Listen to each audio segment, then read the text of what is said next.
ಹೆಸರು ಹೆಸರೆಂಬುದೇಂ ಕಸರು ಬೀಸುವ ಗಾಳಿ, ಹಸೆಯೊಂದು ನಿನಗೇಕೆ ಬ್ರಹ್ಮಪುರಿಯೊಳಗೆ, ಶಿಶುವಾಗು ಮೇನ್ಮನದಿ ಕಸಬರಿಗೆ ಯಾಗಿಳೆಗೆ ಮಂಕುತಿಮ್ಮ. ಡಿ ವಿ ಜಿಯವರು ಎಷ್ಟು ಚಂದ ಹೇಳ್ತಾರೆ ನೋಡ್ರಿ. ಹೆಸರು ಹೆಸರೆಂಬುದೇಂ ಕಸರು ಬೀಸುವ ಗಾಳಿ. ಹೆಸರು ಹೆಸರು ಭಾಳ ದೊಡ್ಡ ಅವಾಂತರಗಳಕ್ಕೆ ಅವ್ರ ಹೆಸರಿನ ಸಂಬಂಧ. ಸಣ್ಣ ಸಣ್ಣದಾಗೋದಿಲ್ಲ, ನಿಮಗೆ ಗೊತ್ತಿಲ್ಲ. ಅದರ ಹಣೆ ಬರ ನಾವು ಚಲೋ ಅನುಭವಿಸೀವಿ, ಬೇಸ್ಕೊಂಡೀವಿ, ಹೊತ್ತು ನಿಂತೀವಿ. ಹೆಸರಿನೊಳಗೆ ಒಂದೀಟು ಫರ್ಕ್ ಆತಂದ್ರೆ ಬೆಂಕಿ ಹತ್ಕೊಂಡು ಉರಿತಿರ್ತೈತೆ ನೋಡ್ಬೇಕು, ಅಂಥದ್ದನ್ನು ಕಾಣ್ತೀವಿ. ಡಿ ವಿ ಜಿಯವ್ರು ಹೇಳ್ತಾರೆ, ಹೆಸರು ಹೆಸರೆಂಬುದೇಂ ಕಸರು ಬೀಸುವ ಗಾಳಿ. ಹೆಸರಂದ್ರೆ ಏನೋ ಈ ಸುಂಟ್ರ ಗಾಳಿ ಅಂತ ಬಿಡ್ತೈತೆ ನೋಡ್ರಿ, ತಂಪು ಗಾಳಿ ಅಲ್ರಿ ನಾ ಹೇಳೋದು. ಒಮ್ಮಿಂದ ನಮಗೆ ಹಿಂಗೆ ಸುತ್ತಿರ್ದಂಗೆ ಮಾಡಿ ಧೂಳ ಎಲ್ಲ ತೊಗೊಂಡು ತಿರುಗ್ತತ್ಲ, ಆ ಗಾಳಿ ಒಳಗೆ ಕಣ್ಣು ತೆಗೀರಿ, ತುಂಬತತಿ ಕಣ್ಣು. ಕಸರು, ಮಣ್ಣು, ಕಸ ಎಲ್ಲ ಕಣ್ಣಾಗ ತುಂಬತತಿ. ಈ ಹೆಸರು ಅನ್ನೋದು ಒಂದು ಸುಂಟ್ರ ಗಾಳಿ ಇದ್ದಂಗೆ ರೀ ಅದು. ಇದು ಎಲ್ಲರ ಕಣ್ಣಾಗ ತುಂಬತೈತಿ. ಹಸೆಯೊಂದು ನಿನಗೇಕೆ ಬ್ರಹ್ಮಪುರಿಯೊಳಗೆ, ನೀ ಯಾ ದೊಡ್ಡ ಮನುಷ್ಯಪ್ಪ ಅಂತ ಕೇಳ್ತಾರ. ಹಸೆ ನಿನಗೊಂದು ದೊಡ್ಡ ಸ್ಥಿತಿ ಅನ್ನತಕ್ಕಂಥದ್ದು ಯಾಕೆ ಈ ದೇವರ ಸೃಷ್ಟಿಯೊಳಗೆ ಬೇಕು ಅಂತ ಯಾಕೆ ಬಯಸ್ತೀಯ?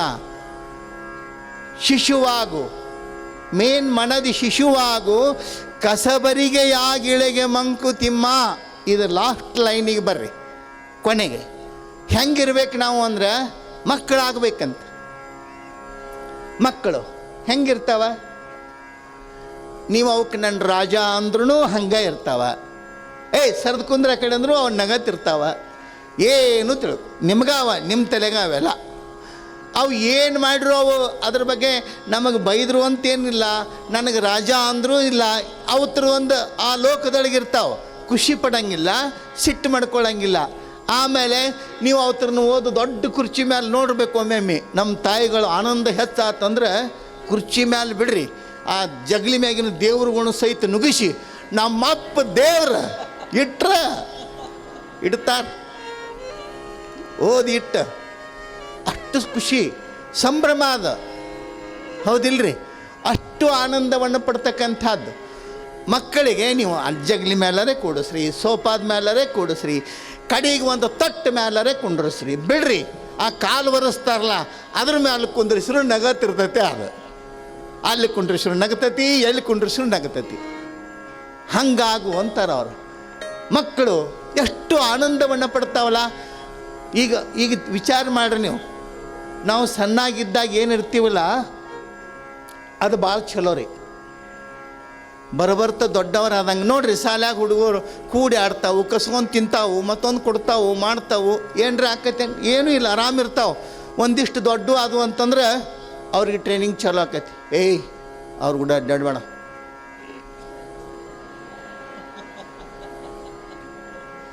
ನಂಬದು ಬೇರೆ ಅವ್ರದ್ದು ಬೇರೆ, ದೂರ ಕುಂಡತ್ ಬಾ, ಮುಟ್ಟಿಸ್ಕೋಬೇಡ.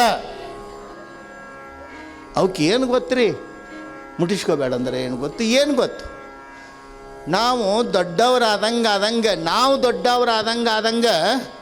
ನಮ್ಮ ಮನಸ್ಸು, ನಮ್ಮ ಹೃದಯ ಸಣ್ಣದಾಕೋತ ಹೋಗ್ತೈತಿ.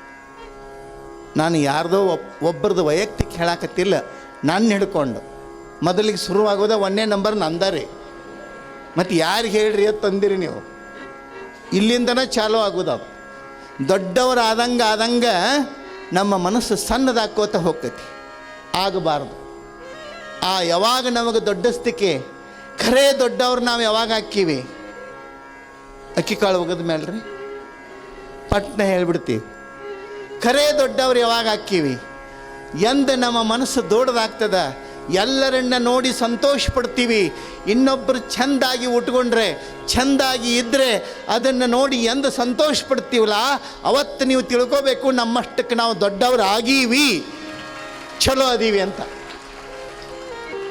ಇನ್ನು ಕೆಲವು ಮಂದಿಗೆ ಯಾರನ್ನಾರ ನೋಡಿದ ಕೂಡಲೇ ಅವನು ನೋಡ್ರಿ ನನ್ನ ಮೈ ಉರಿತೈತಿ ನೋಡ್ರಿ ಅಂತಿರ್ತಾರೆ.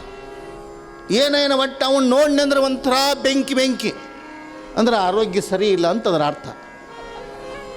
ಕೆಟ್ಟತಿ ಬಸ್ತಾನಿ, ಒಳಗಿನ ಬಸ್ತಾನಿ ಕೆಟ್ಟತಿ, ಈ ಭಾವ ಬರ್ತದೆ. ಹಂಗಾಗಬಾರ್ದಲ್ಲ. ಅದಕ್ಕೆ ಡಿ ವಿ ಜಿಯವ್ರು ಹೇಳ್ತಾರೆ, ಶಿಶುವಾಗು, ಮೇನ್ ಮನದಿ ಶಿಶುವಾಗು, ಕಸಬರಿಗೆ ಯಾಗಿಳೆಗೆ ಮಂಕುತಿಮ್ಮ. ಇಲ್ಲಿ ಬರ್ರಿ ಅಣ್ಣ, ಹೆಂಗಿರ್ಬೇಕು ನಾವು? ಕಸಬರಿಗಿದ್ದಂಗೆ ಇರ್ಬೇಕು. ಹೆಂಗಿರ್ತೈತ್ರಿ ಕಸಬರಿಗೆ? ನೋಡ್ರಿ, ಕೈಯಾಗ ತಗೊಂಡು ಮನೆ ಎಲ್ಲ ಸ್ವಚ್ಛ ಮಾಡ್ತೀರಿ. ಮನೆ ಎಲ್ಲ ಒಂದಿಷ್ಟು ಬಿಡ್ಲಾರ್ದಂಗೆ ಎಲ್ಲ ನೀವು ಹೆಂಗೆ ನುಗ್ಗಿಸ್ತೀರಿ, ಎಲ್ಲ ಮನೆ ಸ್ವಚ್ಛ ಮಾಡ್ತದೆ. ಸ್ವಚ್ಛ ಮಾಡಿ ಮುಗಿದ ಮ್ಯಾಲೆ ಖರೇ ಆಣಿ ಮಾಡಿ ಹೇಳ್ರಿ, ಕಸಬರಿಗೆ ಎಲ್ಲಿಡ್ತೀರಿ? ಮೂಲ್ಯಾಗ, ಸಂಧ್ಯಾಗ, ಕಾಣ್ಲಾರ್ದಂಗೆ, ಗಾಳಿ ಬರ್ಲಾರ್ದಂಗೆ, ಬೆಳಕು ಬೀಳಾರ್ದಂಗೆ, ಯಾರ ಕಣ್ಣಿಗೆ ಕಾಣ್ಲಾರ್ದಂಗೆ ಹಾಕಿ ಬಾಗಲ ಒತ್ತಿ ಇಡ್ತೀವಿಲ್ರಿ. ಯಾರು ಇದೆಲ್ಲ ಇಟ್ಟು ಮನೆ ಸ್ವಚ್ಛ ಮಾಡೈತಿ, ಕಸಬರಿಗೆ ಭಾಳ ಚಲೋ ಮಾಡೈತಿ, ಜಗಲಿ ಮ್ಯಾಲಿಟ್ಟು ಒಂದು ಉದಿನ ಕಡ್ಡಿ ಬೆಳಗ್ಗೆ ಕೈ ಮುಗಿದಿರಿ? ಇಲ್ಲ. ನನಗೆ ಹೇಳ್ರಿ, ಕಸಬರಿಗೆ ಏನ್ರಿ ಕೆಟ್ಟದ್ದು ಮಾಡೈತೆ ನಿಮ್ಮ ಮನ್ಯಾಗ? ಏನಿಲ್ಲ. ಕಸಬರಿಗೆ ಎಲ್ಲ ಚಲೋ ಮಾಡ್ತದ, ಸ್ವಚ್ಛ ಇಡ್ತದ. ಆದ್ರೆ ಯಾರಿಗೂ ಕಾಣಲಾರ್ದಂಗೆ ಎಲ್ಲೋ ಹೋಗಿ ಒಂದು ಕಡೆಗೆ ಕೂತು ಬಿಡ್ತದ. ಹಂಗೆ ಎಲ್ಲವನ್ನ ಮಾಡಬೇಕು, ನಾವು ಮಾಡಬೇಕು, ಮಾಡುವಂತಿರಬೇಕು, ಮಾಡುವ ಮಾಟದೊಳಗೆ ತಾನಿಲ್ಲದಂತಿರಬೇಕು, ನೆನೆಯಬೇಕು, ನೆನೆಯುತ್ತಾ ಆ ಭಾವದೊಳಗೆ ನಾವೇ ಕರಿಗೆ ಹೋಗಬೇಕು. ಅಂಥ ಒಂದು ತನ್ಮಯತೆ ಭಾವ ಬರಬೇಕಲ್ಲ. ಇಲ್ಲಿ ಕಾಯಕವನ್ನು ಮಾಡ್ತಾ ಕಾಯಕವೇ ತಮ್ಮ ಉಸಿರಾಗಿ ಬದುಕ್ತಕ್ಕಂಥ ಶರಣ ದಂಪತಿಗಳು ಒಂದಿನಿತು ಕಾಯಕಕ್ಕೆ ಚ್ಯುತಿ ತರಲಿಲ್ಲ, ಒಂದಿನಿತು ಕಾಯಕಕ್ಕೆ ಧಕ್ಕೆ ತರಲಿಲ್ಲ. ಅಷ್ಟು ಅದ್ಭುತವಾಗಿ ಕಾಯಕವನ್ನು ನಡೆಸ್ತಾರೆ. ಒಂದು ದಿವಸ ದೇವರು ಅಂತಾನೆ, ಅಂಥವ್ರು ಮಂದಿಗೆ ಗೊತ್ತಾಗಬೇಕಲ್ಲ. ಈಗ ಯಾರ್ಯಾರ ಹತ್ತಕ್ಕೆ ಎಂಥ ಶಕ್ತಿ ಇರ್ತೈತಿ ಯಾರಿಗೆ ಗೊತ್ತಿರ್ತೈತಿ ರೀ ಅಂತಾರ. ಯಾರ ಮನುಷ್ಯನೊಳಗೆ, ಯಾರ ಹೃದಯದೊಳಗೆ ಎಂತೆಂಥ ಅದ್ಭುತ ವಿಚಾರಗಳದಾವ, ಯಾರ ಮನುಷ್ಯನೊಳಗೆ ಎಷ್ಟು ಒಳ್ಳೆಯ ಭಾವನೆಗಳಿದ್ದಾವೆ ನಮಗೇನು ಗೊತ್ತಾಗತ್ತೆ ಆಕತ್ರಿ. ಅದಕ್ಕೆ ದೇವರಂತಾನೆ ಅಂಥವ್ರನ್ನೊಂದಿಷ್ಟು ಜಗತ್ತಿಗೆ ಪರಿಚಯಿಸೋಣ. ಅದಕ್ಕೊಂದು ಸಂದರ್ಭ ಆಗಿಬಿಡ್ತದ, ಸಂದರ್ಭ ಬಂದುಬಿಡ್ತದ. ಅದು ಏನು ಸಂದರ್ಭ? ಪ್ರತಿನಿತ್ಯದಂತೆ ಕಾಯಕವನ್ನು ಮಾಡೋದಕ್ಕೆ ಮೇದಾರ ಕೇತಯ್ಯ ಕಾಡಿಗೆ ಹೋಗಿ ಬಿದಿರನ್ನು ತರೋದಕ್ಕೆ ಬಿದಿರನ್ನು ಹುಡುಕ್ತಾ ಬಿದಿರಿನ ವನಕ್ಕೆ ಹೋಗ್ತಾನೆ. ಎಷ್ಟು ಚಂದ ಬಿದಿರು ಬೆಳೆದಿತ್ತು ಅಂತಂದರೆ ನೋಡಿದರೆ ಹೊಟ್ಟೆ ತುಂಬಬೇಕು, ಮನಸ್ಸು ಸಮಾಧಾನ ಆಗಬೇಕು. ಅಷ್ಟು ಸುಂದರವಾದ ಬಿದಿರನ್ನು ಕಟ್ ಮಾಡ್ತಿದ್ದ, ತರ್ತಿದ್ದ, ಹೊತ್ಕೊಂಡು ಬರ್ತಿದ್ದ. ಸಾತವ್ವೆ ಅವುಗಳನ್ನು ರೂಪುಗೊಳಿಸ್ತಿದ್ದಳು, ಮಾರ್ತಿದ್ದಳು. ದಾಸೋಹ ನಡೆದಿತ್ತು. ಒಂದು ದಿವಸ ಕೇತಯ್ಯ ಕಾಡಿಗೆ ಹೋಗಿ ಬಿದಿರನ್ನು ನೋಡಿ ಬಿದಿರನ್ನು ತನ್ನ ಕೈಯಲ್ಲಿರ್ತಕ್ಕಂಥ ಕುಡುಗೋಲಿನಿಂದ ಕಡಿತಾನೆ. ಬಿದಿರನ್ನು ಕಡಿತಿದ್ದ ಹಾಗೆ ಆ ಬಿದಿರಿನೊಳಗೆ ಬಂಗಾರ ಬೀಳಾಕೈತ್ತು. ಬಿದಿರಿನೊಳಗೆ ಬಂಗಾರ ಬೀಳಾಕೈತ್ತು. ಮತ್ತೊಂದು ಬಿದಿರನ್ನು ಕಡಿದ, ಮುತ್ತು ರತ್ನ ಮಾಣಿಕ್ಯಗಳು ಬೀಳಾಕತ್ತು. ಯಾವ ಬಿದಿರನ್ನು ಕಡಿತಾನೆ ಎಲ್ಲ ಬಿದಿರಿನಿಂದನೂ ಬಂಗಾರ ಮುತ್ತು ರತ್ನ ಮಾಣಿಕ್ಯಗಳು ಸುರಿಯೋದಕ್ಕೆ ಹತ್ತಿದು. ಅವಾಗ ಮೇದಾರ ಕೇತಯ್ಯ ಅಂದ, ಬಿದಿರಿಗೆ ಭಂಗ ಹತ್ತಿದೆ ಅಂದ್ರೆ ಬಿದಿರಿಗೆ ಹುಳ ಹತ್ತೈತಿ ಅಂತ. ನಾವು ಎದ್ರ ಸಂಬಂಧ ರೀ? ಬಂಗಾರ ಬೀಳಾಕತ್ತದಕ್ಕೆ. ನಾ ಇದನ್ನು ಹೇಳಿದಾಗ ಒಂದು ಊರಾಗ ಒಬ್ಬಕ್ಕೆ ಹೆಣ್ಮಗಳು ಯಾವಲ್ಲರಿ ಇತ್ತು ಗೊತ್ತರೇ ಐತೇನ್ರಿ ಅಜ್ಜಾರ್ ನಿಮಗದು? ಈಗೇನ್ರಿ ಸಿಗತೈತೇನ್ರಿ? ಕಡ್ಕೊಂಡಲ್ಲ, JCB ತೊಗೊಂಡೋಗಿ ಹಡ್ಕೊಂಡ ಬಂದ್ಬಿಡೋನು.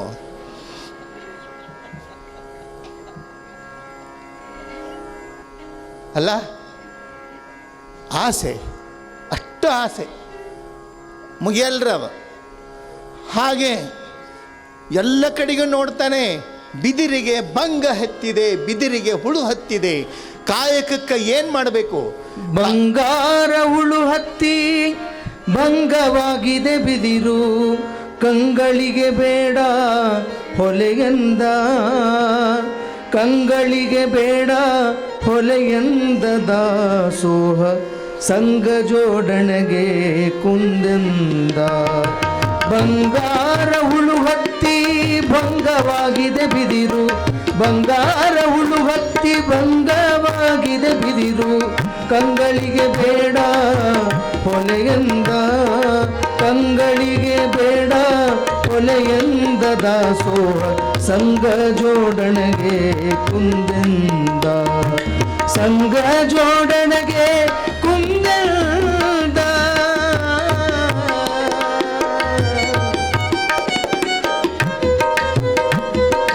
ಹಾರದಿರು ಪಡುಗಡಲ ಏರಿ ಇಳಿಯುವ ರವಿಯು, ಮಾರ ಹರನಾಣೆ ಎನ್ನಾಣೆ, ಮಾರ ಹರನಾಣೆ ಎನ್ನಾಣೆ ಶಿವಶರಣ ಧೀರ ಕಾಯಕದ ಮನದಾಣೆ, ಧೀರ ಕಾಯಕದ ಮನದಾಣೆ.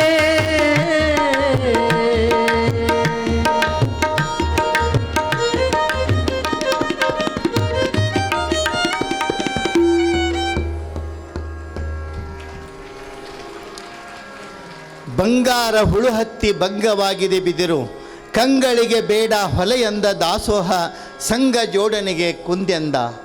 ಕೇತಯ್ಯ ಹೇಳ್ತಾನೆ, ಬಂಗಾರ ಹುಳ ಹತ್ತಿ ಭಂಗವಾಗಿದೆ ಬಿದಿರು, ಬಿದಿರಿಗೆ ಬಂಗಾರದ ಹುಳ ಹತ್ಯದ, ಇದನ್ನು ನೋಡೋದೇ ಒಂದು ಪಾಪ ಅಂತ ಹೇಳಿದ. ಕೈಯಲ್ಲಿ ಹಿಡಿಯೋದು ಬಿಡ್ರಿ, ಅದನ್ನು ನೋಡೋದೇ ಒಂದು ಪಾಪ. ಇಂಥ ಬಿದಿರು ಕಾಯಕಕ್ಕೆ ದಾಸೋಹಕ್ಕೆ ಸಲ್ಲೋದಿಲ್ಲ, ಇಂಥದ್ದು ಬೇಡ ಅಂಥೇಳಿ ಕೇತಯ್ಯ ಮುಂದೆ ಹೋಗಿ ಮತ್ತಷ್ಟು ಬಿದಿರನ್ನು ಕಡಿತಾನೆ. ಇದು ಪರಮಾತ್ಮನ ಆಟ, ಇದು ದೇವರ ಆಟ. ಎಲ್ಲ ಬಿದಿರು ಎಲ್ಲಿ ಬಿದಿರು ಕಡಿದ್ರು ಸಹಿತ ಅಲ್ಲಿ ಬಂಗಾರನ ಬೀಳ್ತಿತ್ತು. ಅವಾಗ ಮುಂದಕ್ಕೆ ಹೋಗಿ ಒಂದಿಷ್ಟು ಎತ್ತರ ಬೆಳೆದಿರ್ತಕ್ಕಂಥ ಆ ಬಿದಿರಿನ ಮೇಲೆ ಏರಿ ಬಿದಿರನ್ನು ಅಲ್ಲಿ ಕಡಿದು ನೋಡೋಣ ಅಂಥೇಳಿ ಕೇತಯ್ಯ ಮೇಲಕ್ಕೇರಿ ಮೇಲಿನಿಂದ ಬಿದಿರನ್ನು ಕಡಿತಾನೆ. ಅಲ್ಲಿ ಸ್ವಲ್ಪ ಬೀಳ್ತದೆ, ಇರಲಿಲ್ಲ, ಕಮ್ಮಿ. ಮತ್ತೆ ಮುಂದೆ ಹೋಗಿ ಮತ್ತೆ ಮೇಲಿನ ಬಿದಿರನ್ನು ಕಡಿತಾ ನೋಡ್ತಾನೆ. ಒಂದಿಷ್ಟು ಕಡಿಮೆ ಆಗಿತ್ತು. ಮೇಲಿನ ಬಿದಿರನ್ನು ಒಂದು ಕೈಯಿಂದ ಹಿಡಿದು ಕಡಿಯುವಾಗ ಆಯ ತಪ್ಪಿ ಮೇದಾರ ಕೇತಯ್ಯ ಅಲ್ಲಿಂದ ಹೊತ್ಕೊಂಡು ಬಿದ್ದುಬಿಟ್ಟ ತೆಳಗೆ.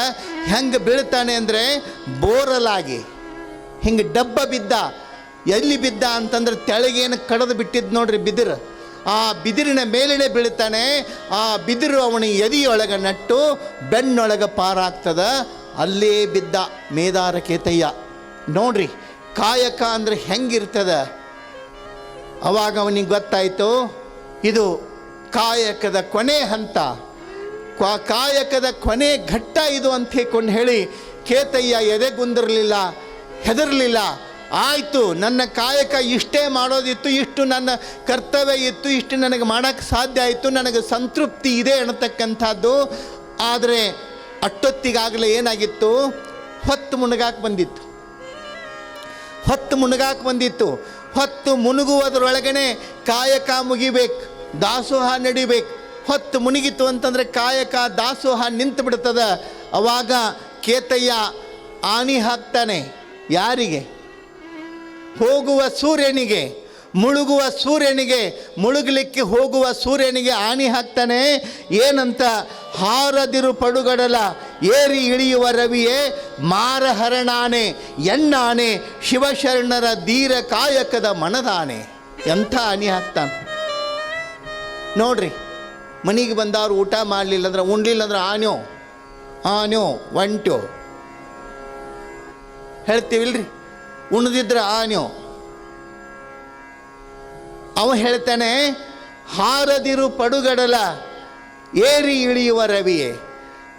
ಈ ಪಡುಗಡಲವನ್ನು ದಾಟಿ ಏರಿ ಇಳಿತಕ್ಕಂಥ ಅಂದರೆ ಮುಳುಗತಕ್ಕಂಥ ರವಿಯೇ ನಿಲ್ಲು, ಸೂರ್ಯನೇ ನಿಲ್ಲು ಅಂತ ಹೇಳ್ತಾನೆ. ಎಷ್ಟು ತಾಕತ್ತು ಶರಣರಿಗೆಲ್ಲ. ಸೂರ್ಯನೇ ನಿಲ್ಲು. ಯಾಕೆ? ಎಂಥ ಆನೆಯನ್ನು ಇಡ್ತಾನೆ ಅಂತಂದರೆ ಮಾರಹರಣ ಆನೆ ಅಂದರೆ ಪರಮಾತ್ಮನ ಆನೆ, ದೇವರ ಆನೆ ಇತ್ತು ನಿನಗೆ.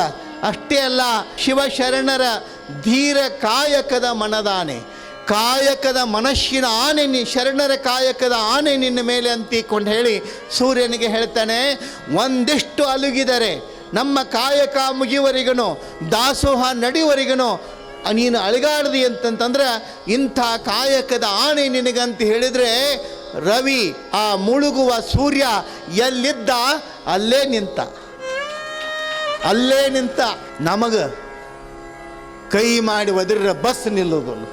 ಭಾಳ ಮಂದಿನ ನೋಡ್ಬೇಕ್ರಿ, ಬಸ್ ಬರುತ್ತಾನ ಅಲ್ಲೇ ಇರ್ತಾರ, ಮಂದಿ ಹತ್ತು ತಕ ಇರ್ತಾರ. ಹೊಂಡ ಕೂಡಲೇ ನಿಲ್ಸ್. ಆ ಬಸ್ನಾಗ ಇದ್ದವ್ರು ಎಷ್ಟು ಬಾಯಿ ಮಾಡ್ತಾರಂದ್ರೆ ನೀವು ಎಲ್ಲರೂ ಕೂಡಿ ಬಾಯಿ ಮಾಡಿ ನಾ ಮಣ್ಣು ಒದರಾಕತ್ರು ಯಾರಿಗೇನಾತನಂತ ಗಾಬರಿಯಾಗಿ ಓದೋದು ಬಿಟ್ಟು ನೋಡ್ತೀನಿ, ಏನೂ ಇಲ್ಲ, ಆರಾಮ್ ಬಸ್ನೇ ಹೊಂಡು. ಅವ್ನು ಹೋಗೋ ತನಕ ಅಲ್ಲೇ ಇರ್ತಾರೆ. ಹೋಗೋ ಹೊತ್ನಾಗನೇ ಬಾಯಿ ಮಾಡೋದು, ಹೋಗೋ ಹೊತ್ನಾಗ ಹತ್ತಾಕ ನಿಲ್ಲೋದು. ಅವರು ಒಮ್ಮೆ ಡ್ರೈವರ್ಗಳು ಮುಂಜಾನೆ ಸಂಜೆ ತನಕ ಇಂಥ ಮಂದಿನ ನೋಡಿ ತಲೆ ಕೆಟ್ಟ ರೈಟ್ ಅನ್ನೋದಷ್ಟೇ ತಡ ರೈಟ್ ಹೋಗಿಬಿಡ್ತಾರೆ ಅವ್ರು. ಬಾ ಹಿಂದಿನ ಬಸ್ಸಿಗೆ ಅಂತ ಹೇಳಿ.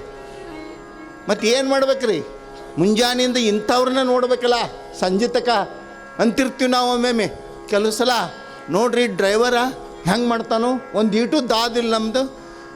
ಭಾಳ ಮಂದಿ ಅಂತಾರೆ ನೋಡ್ಬೇಕು, ಬಸ್ಸಿಗೆ ಊರಿಗೆ ಹೋಗಕ್ಕೆ ಬಂದವರು ಆ ಬಸ್ ದಾಟಿದ ಮೇಲೆ ಹೊಳ್ಳಿ ತಿರುಗಿ ಮನೆಗೆ ಹೋಗಿರ್ತಾರೆ. ಮತ್ತು ಬೈಲೊಂಗಲಕ್ಕೆ ಹೋಗ್ಕನಂದಿದ್ಲ, ಹೋಗ್ಕನಂದು ಬಾಯಿ ನೀ ಬರೋದ್ರಾಗ ಬಸ್ ತಪ್ತತ್ತ. ಬಸ್ ಯಾಕೆ ತಪ್ತತ್ರಿ, ಬಸ್ ಬರುವಂಗೆ ಬಂದಿರ್ತೈತಿ, ಹೋಗುವಂಗೆ ಹೋಗಿರ್ತೈತಿ. ಇವು ತಪ್ಪಿಸ್ಕೊಂಡಿರ್ತಾನೆ, ತಪ್ಪಿಸ್ಕೊಂಡಿದ್ದು ಹೇಳಂಗಿಲ್ಲ, ಬಸ್ ತಪ್ತತ್ತ. ಹೇಳ್ರಿ ನಮ್ಮ ಬಸ್ಗಳು ಎಂದರೆ ಟೈಮ್ಕಿಂತ ಮೊದಲು ಬರ್ತಾವ? ಎಲ್ಲರೂ ಬಂದಾವನೇ ಹೇಳ್ರಿ ನೀವು? ಸಾಧ್ಯ ಇಲ್ಲ. ಅವು ಯಾವನೋ ಒಬ್ಬ ದಾಡಿ ಮಾಡ್ಕೊಂಡು ಗಾಡಿಗೆ ಕಾಯಕತ್ತಿದ್ದತ್ತ, ಹೊಳ್ಳಿ ಅವನ ದಾಡಿ ಬಂದು ಖರೆ ಗಾಡಿ ಬರಲಿಲ್ಲತ್ತ. ಅಂಥದ್ರಾಗ ಬಸ್ ಯಾಕೆ ತಪ್ತತಿ ಹೇಳೋದು? ಹಾಗೆ ಹೇಳೋದು, ಸುಮ್ಮನೆ ಕೇಳ್ತಾರತ್ ಹೇಳೋದು. ಬಸ್ ತಪ್ತತಿ ಯಾಕೆ ಹೇಳಬೇಕು? ನಾನು ತಡ ಮಾಡಿ ಬನ್ನಿ, ನಾನು ಬಸ್ ತಪ್ಪಿಸ್ಕೊಂಡು ಅನ್ನಂಗಿಲ್ಲ ಏನ್ರಿ. ಅಲ್ಲಿ ಅವ್ರ ಮೇಲೆ ಇವ್ರ ಮೇಲೆ ಹಾಕಿ ಪ್ರತಿಯೊಂದು ಹಿಂಗಾರಿ ದಗದ್ ನಮ್ಮ. ಇದು ಒಂದೇ ಅಲ್ಲ, ಯಾವುದರ ಇರಲಿ, ಯಾವುದನ್ನರೇ ಓದಿ ಯಾರ ಮೇಲಾರ ಹಾಕಿ ನಾವು ಖುಲ್ಲಾನೇ ಆಗಿಬಿಟ್ಟಿರ್ತೀವಿ. ನಾವು ಕೈ ಮಾಡಿದರೆ ಬಸ್ ನಿಲ್ಲೋದಿಲ್ಲ, ಕರೆದ್ರೆ ಬಸ್ ನಿಲ್ಲೋದಿಲ್ಲ. ಶರಣರ ಕಾಯಕದ ತಾಕತ್ಯಂಥದ್ದಿರಬೇಕು, ಅವರ ಶಕ್ತಿ ಅಂಥದ್ದಿರಬೇಕು. ಸೃಷ್ಟಿಯನ್ನೇ ನಿಯಂತ್ರಿಸುವಂಥ ನೋಡ್ರಿ, ಹಗಲು ರಾತ್ರಿ ಇದು ದೈನಂದಿನ ಪ್ರಕ್ರಿಯೆ, ಇದು ಸೃಷ್ಟಿಯ ನಿತ್ಯ ಕ್ರಿಯೆ.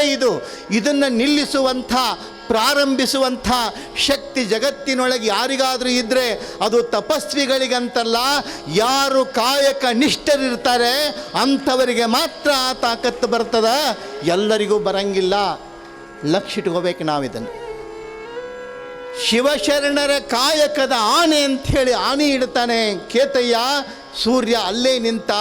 ನಿಮ್ಗೆ ಹೇಳ್ತೀನಿ, ಎದಿಯೊಳಗೆ ಬಿದಿರು ನಟ್ಟು, ಬೆನ್ನೊಳಗೆ ಪಾರಾಗ್ಯದೆ, ರಕ್ತ ಹರಿತಿರ್ತದೆ.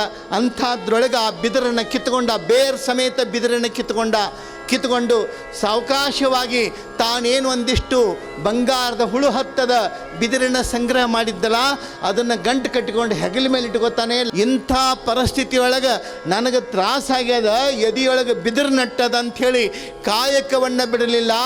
ಬಿದಿರನ್ನು ಕಟ್ಟಿಕೊಂಡು ಹೆಗಲ ಮೇಲೆ ಇಟ್ಕೊಂಡು ಮಣಿ ತನಕ ಬಂದು ಹೊರಗೆ ನಿಂತು ಕರೀತಾನೆ. ಸಾತವ್ವೆ, ಕರೆಯೋದಷ್ಟೇ ತಡ, ಓಡಿ ಬಂದಳು. ಕಂಡ ಮೇಲೆ ಅರ್ಥ ಆಯ್ತಲ್ಲ, ಹೇಳಬೇಕೇನೋ. ನೋಡ್ತಾಳೆ, ಏನಿದು, ಎಂಥ ಅನರ್ಥ ಆಯಿತು. ಆದರೆ ಕೇತಯ್ಯ ಹೇಳ್ತಾನೆ, ಗಾಬರಿಯಾಗಬೇಡ ಸಾತವ್ವೆ, ಕಾಯಕವನ್ನು ನೋಡು. ಬಿದಿರನ್ನು ತಗೋ. ಬಿದಿರಿನ ಹೊರೆಯನ್ನು ತಗೊಂಡ್ಳು. ಆಗಿಂದಾಗ ಅವನಿಗೆ ಮಲಗಿಸ್ತಾಳೆ. ಕಾಯಕವನ್ನು ತಾನು ಬುಟ್ಟಿಯನ್ನು ಹೆಣೆದು ಮಾಡಿ ಆ ಪದಾರ್ಥಗಳನ್ನು, ವಸ್ತುಗಳನ್ನು ಮಾರೋದಕ್ಕೆ ಕಳಿಸಿ, ಅವುಗಳಿಂದ ಬಂದ ದಾಸೋಹದಿಂದ ಎಲ್ಲ ಜಂಗಮರನ್ನು ಕರೆಸಿ ದಾಸೋಹಕ್ಕೆ ಸನ್ನದ್ಧರಾಗ್ತಾರೆ. ಆ ಹೊತ್ತಿಗೆ ಮಡಿವಾಳ ಮಾಚಯ್ಯ ಬಂದು ನೋಡ್ತಾನೆ. ಸಾತವ್ವೆ ಏನೂ ಆಗಿಲ್ಲ ಅನ್ನೋ ರೀತಿಯೊಳಗೆ, ಒಂದು ನಿರ್ಲಿಪ್ತ ಭಾವದೊಳಗೆ, ಕಾಯಕ ಪ್ರಜ್ಞೆಯೊಳಗೆ ದಾಸೋಹವನ್ನು ಮಾಡ್ತಿರ್ತಾಳೆ. ಮಡಿವಾಳ ಮಾಚಯ್ಯನಿಗೆ ಆಶ್ಚರ್ಯ ಆಗ್ತದ. ಎಂಥ ನಿಷ್ಠೆ! ಹೆಣ್ಣು ಕರಳು ತನ್ನ ಪತಿಗೆ ಇಂಥ ಅವಸ್ಥೆ ಆಗ್ಯದ ಅಂದರೆ ಯಾವ ಹೆಣ್ಮಗಳು ತಡ್ಕೊಳ್ಳೋಕೆ ಸಾಧ್ಯ ಆಗುವುದಿಲ್ಲ. ವಿಶೇಷ ಏನು, ಅದನ್ನು ಎಷ್ಟು ಆತ್ಮವಿಶ್ವಾಸದಿಂದ ಎದುರಿಸ್ತಾಳಲ್ಲ. ಇದನ್ನು ಕಂಡು ಮಡಿವಾಳ ಮಾಚಯ್ಯನಿಗೆ ಸಂಭ್ರಮ ಆಗ್ತದೆ. ಇದು ಕಾಯಕ ಅಂಥೇಳಿ ಆನಂದದಿಂದ ನೋಡಿದ. ಬಸವಣ್ಣನವರಿಗೆ ಈ ವಿಷಯವನ್ನು ತಿಳಿಸ್ತಾರೆ. ಈ ವಿಷಯ ತಿಳಿದ ತಕ್ಷಣ ಬಸವಣ್ಣನವರು ಭಾವಜೀವಿಗಳು, ಭಾವನಾಜೀವಿ. ಪರರ ನೋವೇ ನನ್ನ ನೋವು ಅಂತ ಬದುಕ್ತಕ್ಕಂಥ ಬಸವಣ್ಣನವರ ಮನುಷ್ಯನ ಮೇಲೆ ಆಘಾತ ಆಗ್ತದೆ. ಆಗಿಂದಾಗ ಬಸವಣ್ಣನವರು ಪ್ರಜ್ಞೆ ತಪ್ತಾರೆ. ಅವರು ಇನ್ನೇನು ಇಲ್ಲಿ ಬಸವಣ್ಣನವರ ಪರಿಸ್ಥಿತಿ ಹಿಂಗ, ಕೇತಯ್ಯ ಇನ್ನೇನು ಜೀವ ಇಡ್ತಾರೆ. ಆ ಸಂದರ್ಭಕ್ಕೆ ಎಲ್ಲರಿಗೂ ಪ್ರಸಾದ ನಡೀತದ, ಪಾದೋದಕ್ಕಾಗ್ತದ. ಎಲ್ಲ ಮುಗದ ಮೇಲೆ ಕೇತಯ್ಯ ಮಡದಿಯನ್ನು ಕರೀತಾನೆ. ಕರೆದು ಹೇಳಿದ, ಕೀಳು ಸಾತವ್ವೆ, ಕೀಳು, ನನ್ನ ಎದೆಯೊಳಗೆ ನೆಟ್ಟಿರೋ ಬಿದಿರನ್ನ ಕೀಳು. ಹೇಳಿದಾಗ ಗಟ್ಟಿ ಮನಸ್ಸು ಮಾಡಿ ಎದೆಯೊಳಗೆ ನೆಟ್ಟ ಬಿದಿರನ್ನ ಕೈಯಿಂದ ಜೋರಾಗಿ ಜಗ್ಗಿ ಕಿತ್ತು ತೆಗಿತಾಳೆ. ಆ ಸಂದರ್ಭಕ್ಕೆ ಕೇತಯ್ಯನ ಪ್ರಾಣ ಪಕ್ಷಿ ಹಾರ್ತಕ್ಕಂಥದ್ದು. ಅವಾಗ ಮೇದಾರ ಕೇತಯ್ಯ ಹೇಳ್ತಾನೆ, ಸೂರ್ಯನೇ ಇನ್ನು ಮುಳುಗು, ಕಾಯಕ ಮುಗಿತು, ಮುಳುಗು, ಕಾಯಕ ಮುಗೀತು, ಇನ್ನು ಮುಳುಗು. ನೋಡ್ರಿ, ಅವಾಗ ಸೂರ್ಯ ಮುಳುಗಿದ. ಅಲ್ಲಿ ಸೂರ್ಯ ಮುಳುಗಿದ, ಇಲ್ಲಿ ಕೇತಯ್ಯ ಅನ್ನೋ ಆಧ್ಯಾತ್ಮ ಸೂರ್ಯ ಇಲ್ಲಿ ಇಲ್ಲ ಅದ.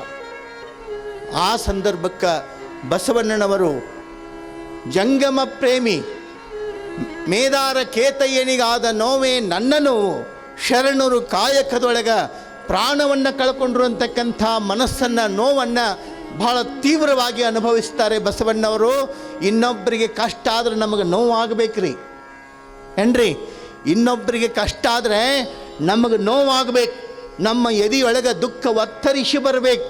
ಅದು ಪ್ರೀತಿ, ಅದು ಅಭಿಮಾನ, ಅದು ಹೃದಯವಂತಿಕೆ, ನಮಗೆ ನೋವಾಗಬೇಕು. ಇನ್ನು ಕೆಲವು ಮಂದಿಗೆ ಏನಾದ್ರೆ ಅವರಿಗಾದ್ರೆ ನನಗೇನು ಅಂತ ಇಕ್ಕೊಂಡು ಹೇಳಿ ಅಂತ ಬದುಕುವಂಥ ಏನೋ ಶುಷ್ಕ ಮನಸ್ಸುಗಳಿಗೆ ಇಂಥವುಗಳು ಅರ್ಥ ಆಗೋದಿಲ್ಲ. ನೋಡ್ರಿ, ಮಡಿವಾಳ ಮಾಚಯ್ಯ ನೋಡಿದ, ಅಲ್ಲಿ ಸೂರ್ಯ ಮುಳುಗಿದ, ಇಲ್ಲಿ ಕೇತಯ್ಯನ ಪ್ರಾಣ ಪಕ್ಷಿ ಹಾರಿತು. ಅಲ್ಲಿ ಬಸವಣ್ಣನವರು ಪ್ರಜ್ಞೆ ತಪ್ಪಿ ಅಂಥ ಒಂದು ಪರಿಸ್ಥಿತಿಯೊಳಗಿರುವಾಗ ಇನ್ನು ಕಾಯಕದ ಕಲ್ಯಾಣದ ಗತಿ ಏನು ಅಂಥೇಳಿ ತನ್ನ ಕೈಯೊಳಗಿರುವಂಥ ವೀರ ಗಂಟೆಯನ್ನು ಮಡಿವಾಳ ಮಾಚಯ್ಯ ಕೈ ಮೇಲೆತ್ತಿ ಜೋರಾಗಿ ಗಂಟೆಯನ್ನು ನುಡಿಸ್ತಾನೆ. ಆ ಗಂಟೆ, ಮಾಚಯ್ಯನ ಗಂಟೆ ಭೂಲೋಕವನ್ನಲ್ಲ ಸ್ವರ್ಗಲೋಕವನ್ನೇ ನಡಗಿಸ್ತದು. ಗಂಟೆಯ ಶಬ್ದ ಆ ರೀತಿಯೊಳಗೆ, ಆ ಸಪ್ಪಳಕ್ಕೆ ದೇವರೇ ಅಳಿಗಾಡಿದ. ಅವಾಗ ಕೇತಯ್ಯನ ಪರಿಸ್ಥಿತಿಯನ್ನು ನೋಡಿ ಮಡಿವಾಳ ಮಾಚಿದೇವ ಗಂಟೆ ಬಾರಿಸಿದಾಗ ಆ ಗಂಟೆಗೆ ಅಂಥ ತಾಕತ್ತು ಅಂತಂದರೆ ಪರಮಾತ್ಮನಿಗೆ ಅರಿವಾಯಿತು. ಓ, ಇಂಥ ಅಚಾತುರ್ಯ ನಡೀತಲ್ಲ ಅಂಥೇಳಿ ಆಗಿಂದಾಗ ತನ್ನ ಅಂತಃಕರಣವನ್ನು ಪಸರಿಸಿದ. ಅಗಲಿ ಹೋದ ಕೇತಯ್ಯ ಮತ್ತೆ ಬದುಕ್ತಾನೆ. ಬಸವಣ್ಣನವರಿಗೆ ಸಂತಸ ಆಗ್ತದೆ. ಕಲ್ಯಾಣದ ಕಾಯಕ ಮುಂದುವರಿತದೆ. ಶರಣರು ಕಾಯಕ ಪ್ರೇಮಿಗಳು. ಕಾಯಕ ನಮ್ಮ ಬದುಕಿನ ಉಸಿರಾಗಬೇಕು.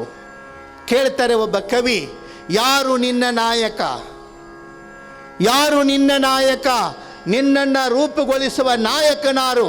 ಭಾಳ ಮಂದಿ ನಾಯಕರು ಹೇಳ್ತಾರೆ, ನನ್ನ ನಾಯಕ ಅವ ಇವ. ಯಾವನೂ ನಮ್ಮ ನಾಯಕನಲ್ಲ, ನಾಯಕನಾಗೋದಿಲ್ಲ. ಯಾರು ನಮ್ಮ ನಾಯಕ ಅಂತಂದರೆ ನಿಷ್ಠೆಯಿಂದ ನಾವೇನು ದುಡಿತೀವಲ್ಲ, ನಮ್ಮ ಕಾಯಕವೇ ನಮ್ಮ ನಾಯಕ ಅಂತ ಎಂದು ನಾವು ತಿಳಿತೀವಿ. ಅವತ್ತು ನಮ್ಮ ಬದುಕನ್ನು ಕಟ್ಕೋತೀವಿ, ಅವತ್ತು ನಮ್ಮ ಜೀವನ ಸಾರ್ಥಕ ಆಗ್ತದೆ. ಅಂಥ ಕಾಯಕದ ಬದುಕನ್ನು ಬದುಕಿದರು ಬಸವಾದಿ ಶರಣರು. ಕಲ್ಯಾಣ ಅದು ಕಾಯಕದ ಕಲ್ಯಾಣ, ಅದು ಬಸವ ಕಲ್ಯಾಣ, ಅದು ಜಗತ್ತಿನ ಕಲ್ಯಾಣ, ಅದು ಪ್ರಪಂಚದ ಕಲ್ಯಾಣ, ಅದು ವಿಶ್ವದ ಕಲ್ಯಾಣ, ಅದು ನಮ್ಮ ನಿಮ್ಮೆಲ್ಲರ ಕಲ್ಯಾಣ. ಕಲ್ಯಾಣ ಕಲ್ಯಾಣ ಅಂಥ ಕಾಯಕ ಪ್ರಜ್ಞೆಯೊಳಗೆ ಶರಣರು ಯಾಕೆ ಬಹಳ ದೊಡ್ಡವರು ಅಂತಂದರೆ, ಕುಂತು ಉಣ್ಣೋದನ್ನು ಹೇಳಿಲ್ಲ, ದುಡಿದು ಉಣ್ಣೋದನ್ನು ಕಲಿಸಿದರು. ನೆನಪಿಟ್ಕೋಬೇಕು, ನಮ್ಮ ರಾಜ್ಯ, ನಮ್ಮ ದೇಶ ಎಂದು ಉದ್ಧಾರ ಆಗ್ತದೆ. ಕೆಲವು ಮಂದಿ ಕೇಳ್ತಾರೆ, ಎಂದು ಉದ್ಧಾರ ಆಗ್ತದೆ, ಎಂದು ಉದ್ಧಾರ ಆಗ್ತದೆ ನಮ್ಮ ದೇಶ ಅಂತಂದರೆ, ಎಂದೋ ಆಕ್ಕತಿ ಅಂತಲ್ಲ. ಯಾವಾಗ ನಮ್ಮ ದೇಶ ಉದ್ಧಾರ ಆಗ್ತತಿ ಅಂತಂದ್ರೆ, ಎಂದು ನಾವು ಉಣ್ಣುವ ಅನ್ನವನ್ನು ಪ್ರತಿಯೊಬ್ಬರು ಎಂದು ಗಳಿಸ್ಕೊಂಡು ಉಣ್ಣಾಕ ಪ್ರಾರಂಭ ಮಾಡ್ತೀವಲ್ಲ, ಅವತ್ತು ಯಾರೂ ಉದ್ಧಾರ ಮಾಡೋದು ಬೇಡ, ತನ್ನಷ್ಟಕ್ಕೆ ತಾನೇ ನಮ್ಮ ದೇಶ ಉದ್ಧಾರ ಆಗ್ತದ.